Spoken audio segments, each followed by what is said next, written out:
It just like flew in my arms. This passage so far has been probably one of the most challenging ones. We're just going by Cape Canaveral now, and there's pretty decent sized waves here. It's pretty crazy.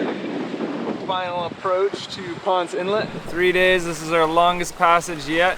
We did 346 nautical miles. We decided to see the world by sailboat. We sailed from the Great Lakes of Canada and made it to the Bahamas, where the unexpected happened. Not able to start the engine. Let's go!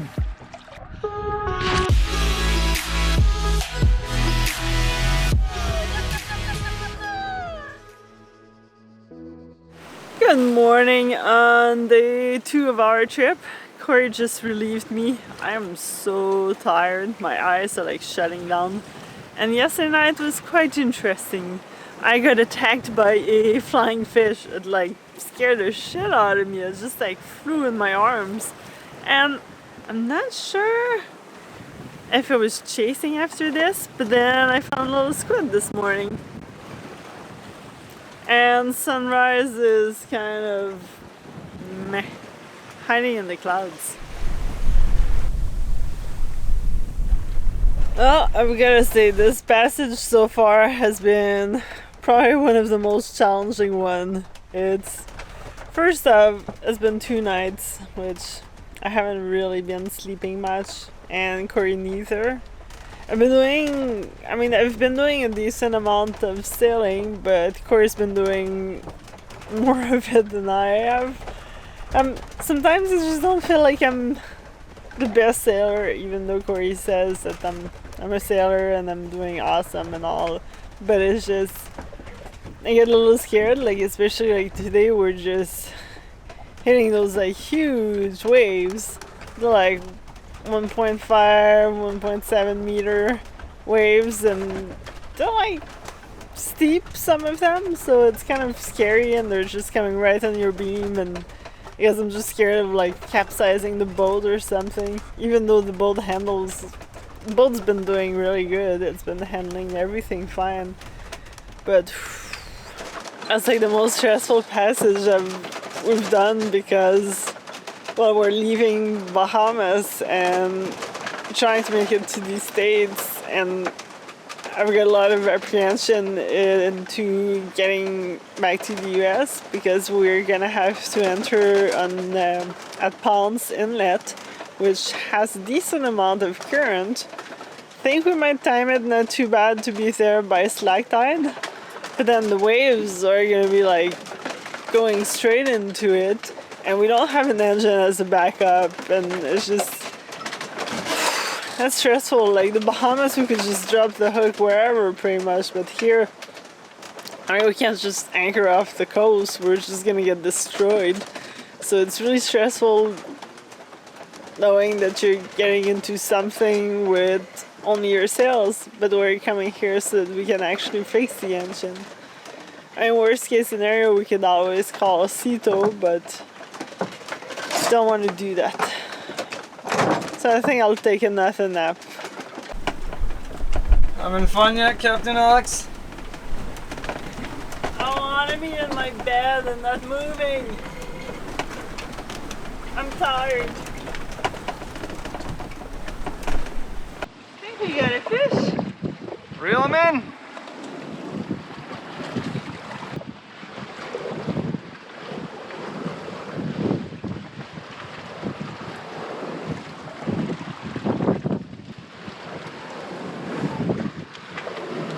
Don't wrap your fingers around it. Yeah.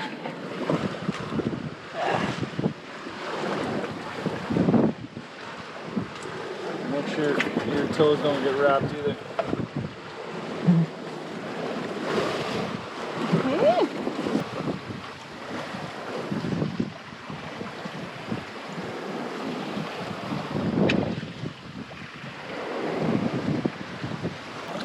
Once you get close to the boat, try to pull it up quick.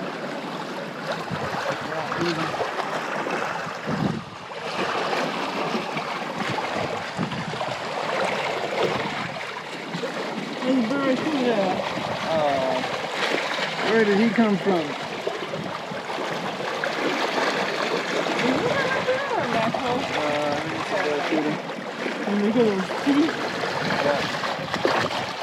Actually, don't pull them all the way up. We'll flick them off instead. Hey, Billy. Jump off. You don't want to. Well, we're just going by Cape Canaveral now. We're a little slower. I think we're out of the Gulf Stream or just on the edge of it. Going around 6.5 to 7 knots, 7.5 right now because we're going down a big wave. And there's pretty decent sized waves here. It's pretty crazy.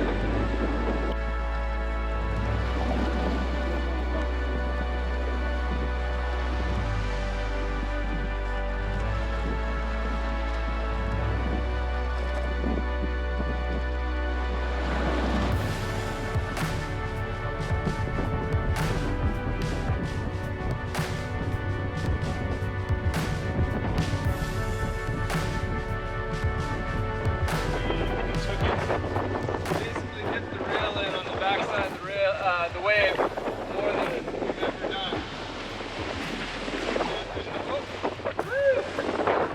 Because the trough was so deep, between the two waves, when we hit the first one, we weren't ready to line up with the second one, so we just got keeled over like.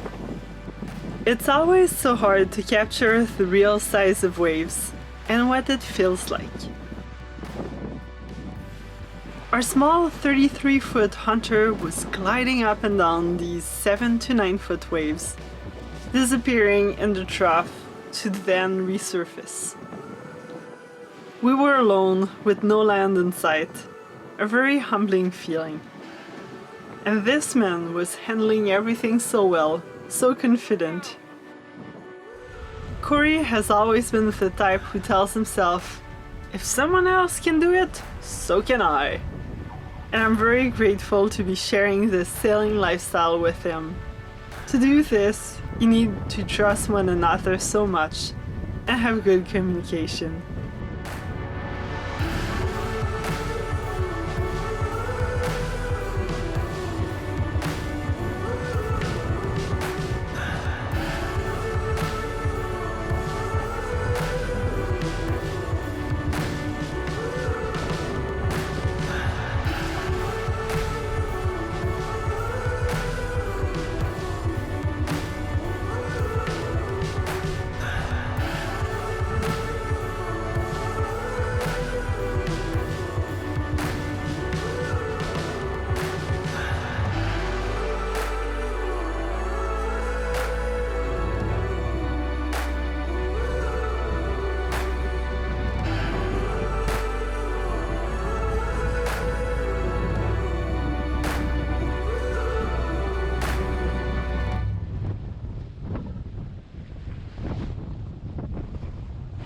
Well, we're making our final approach to Ponce Inlet.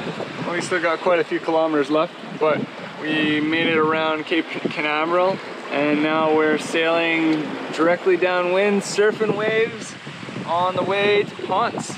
So we should be able to keep this angle and enter the inlet. I'm just hoping to time it right so there's not too much swell. And yeah, I guess we'll see. It seems like we're gonna be there just in time for slack tide in between high and low, coming up to high, which would be perfect because then we would have a bit of current with us if we end up being late. If we're early, well, I'm pretty sure we can deal with a little bit of current against us considering how much current there is right now, or how much wind there is, sorry. But yeah, this is awesome. Loving the downwind, downswell sailing.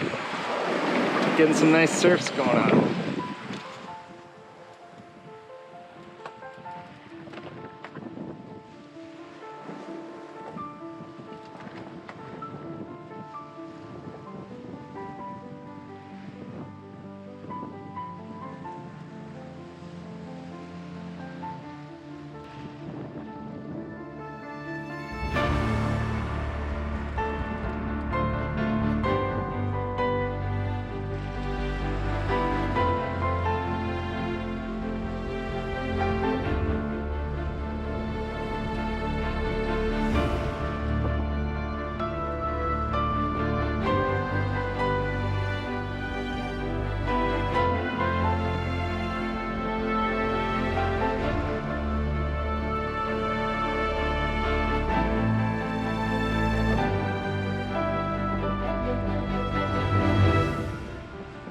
We did see 2 more dolphins, but they didn't really want to hang out like the massive pod from the other day.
"25 miles to go."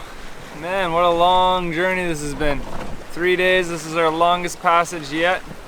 And we've already covered over, what, 300 nautical miles? 319. 319 nautical miles, wow.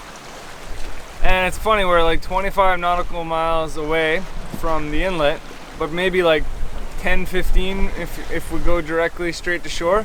And I still don't see shore. It's hiding. Maybe we're in like the Bermuda Triangle or something and all our instruments are wrong.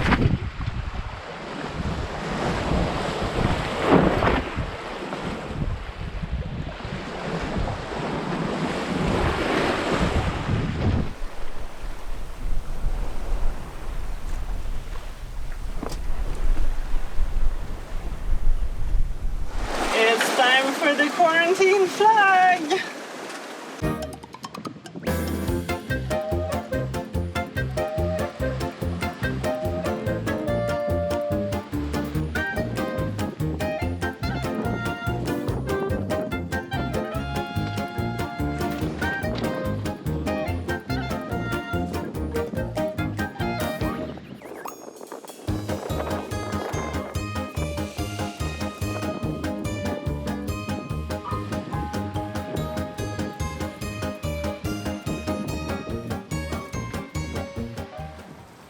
Land ho!